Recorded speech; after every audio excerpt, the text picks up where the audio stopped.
Assalamualaikum warahmatullahi wabarakatuh. Ketemu lagi bareng saya Burhan, masih di channel Mr. Topeng. Oke, pada video kali ini saya mau membacakan cerita horor yang sempat saya cari-cari dan menurut saya menarik yang ada di Twitter. Nah, untuk ceritanya sendiri itu di tweetnya akun @k_tam Aris Pratama. Oke, sebelumnya buat teman-teman semua jangan lupa klik like video ini dan juga nanti bisa kalian komentar apabila kalian mau berkomentar, dan juga jangan lupa klik subscribe dan tekan tombol loncengnya. Oke, untuk cerita kali ini jangan berlama-lama, langsung saja saya mulai bacakan cerita tweet di Twitter dari akun @k_tam Aris Pratama.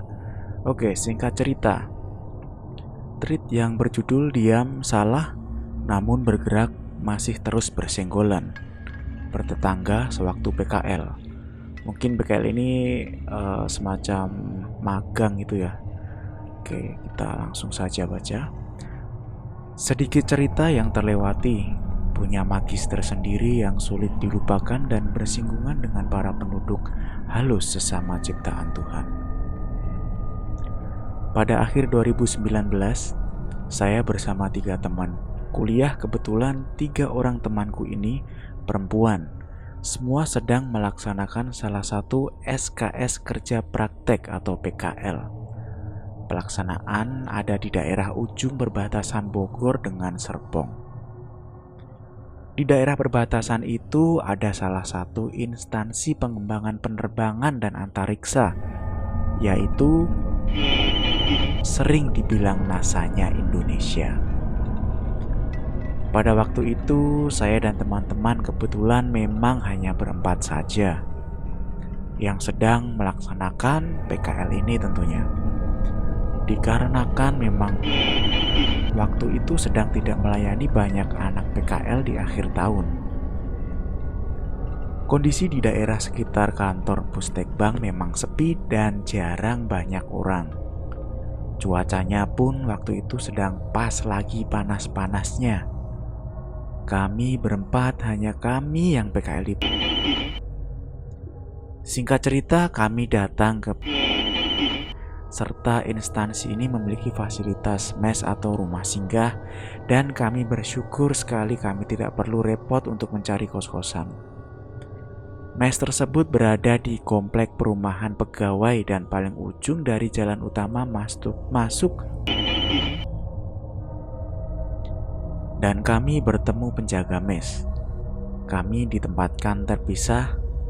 Posisi mes wanita di pinggir jalan, sedangkan saya di paling ujung komplek dan berdekatan dengan kebun.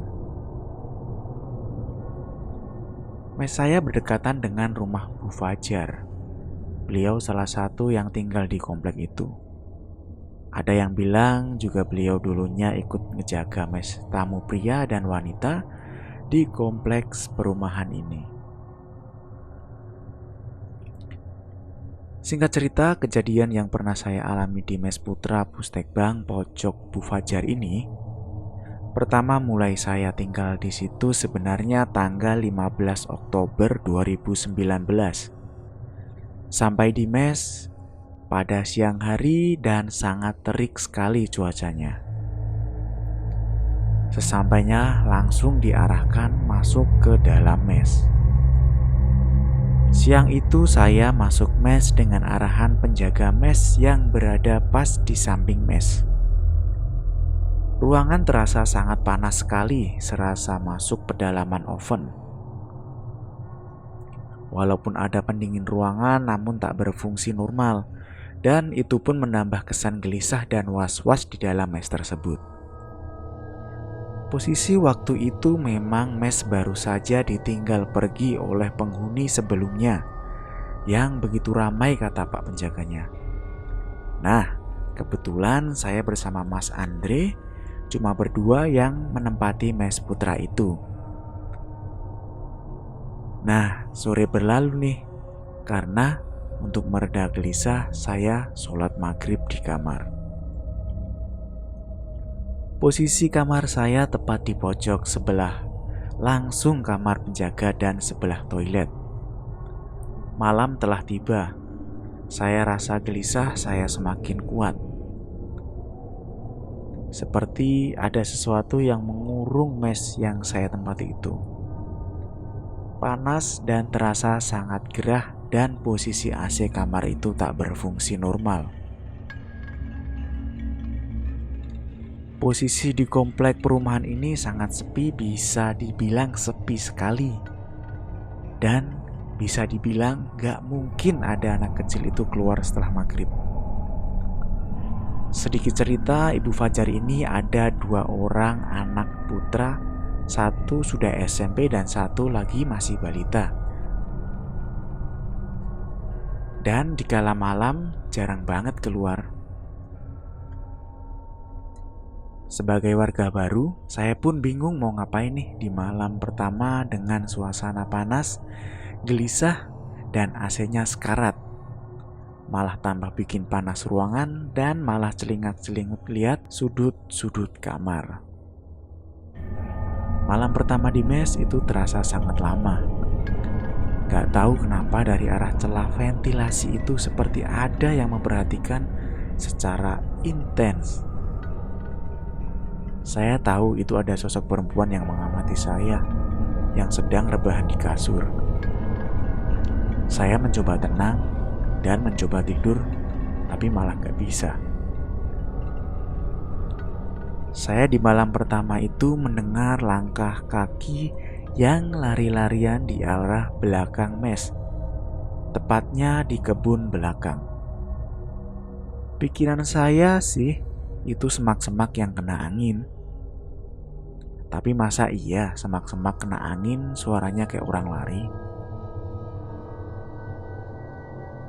Ketika jam sudah menunjukkan pukul 24 lewat atau jam 12 malam, kenapa seperti di balik jendela seperti ramai sekali yang memperhatikan saya. Karena saya sudah sangat gelisah dan ditambah keringetan karena AC yang gak dingin. Saya tidur buka baju dan akhirnya terlelap sendiri dengan pantauan mereka-mereka yang mengamati saya. Malam pertama pun terlewati. Oh ya, nasanya Indonesia ini ada dan berada di satu wilayah. Di pagi hari aku berangkat ke karena aku PKL bukan dan lebih dekat jaraknya. Aku PKL bersama Zera, Trias, dan Dian. Itu nama teman-temanku. Dan rutinitas di sana berangkat jam 7:30, pulang jam 4 sore. Nah, itu dilakukan setiap hari kecuali hari Sabtu dan Minggu. Kebetulan Sabtu dan Minggu memang aku izin bermalam di tempat saudara. Dan setiap Sabtu Minggu gak ada di mes. Aku di mes bareng Mas Andre yang mengerjakan tesisnya dari Rusia.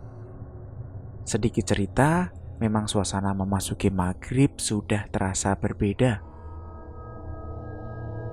Sekali panasnya nambah gitu, rasanya dan setelah maghrib sampai malam, udah deh, itu pasti aja lari-larian mulu gak tahu siapa. Dan di hari ke-9, kalau tidak salah hari Kamis itu saya merasakan capek badan pegel di hari itu. Sampai mes langsung beres-beres mandi dan lain-lain. Sehabis Isya, saya sudah mulai ngantuk dan tetap saya masih dengan pantauan di luar yang biasa saya alami. Gak tahu emang malam Jumat atau bagaimana. By the way, setiap hari dari awal masuk sampai hari ke-9 itu banyak sekali seperti anak kecil lari-larian di belakang mes. di dekat semak dan kebun itu, dan aku juga sudah tanya sama Bu Fajar, siapa yang lari-lari malam-malam itu. Ternyata bukan anak Bu Fajar ataupun tetangga. Nah, karena itu saya udah seperti tahu dan sedikit terbiasa dengan suasana yang dikelilingi oleh makhluk-makhluk yang tak kasat mata, serta setiap saat dipantau terus. Oh iya, aku gak berani juga cerita sama tetangga kamar, si Mas Andre dari Rusia. Nah, benar sekali. Aku di malam Jumat itu seperti sudah biasa dengan mencekapnya kamar tersebut. Saya akhirnya memejamkan mata untuk tidur di masih sadar. Posisinya kan aku merem, tapi kayak tahu ada yang masuk lewat jendela, rame banget pokoknya. Posisinya aku tidur meremin mata. Nah, aku itu kalau meremin mata suka lihat yang aneh-aneh. Terus maksudnya merem itu buat istirahat awalnya. Namun, setelah memejamkan mata, semua itu berubah. Aku ngelihat semua makhluk halus yang masuk dan berkumpul di kamar ventilasi jendela.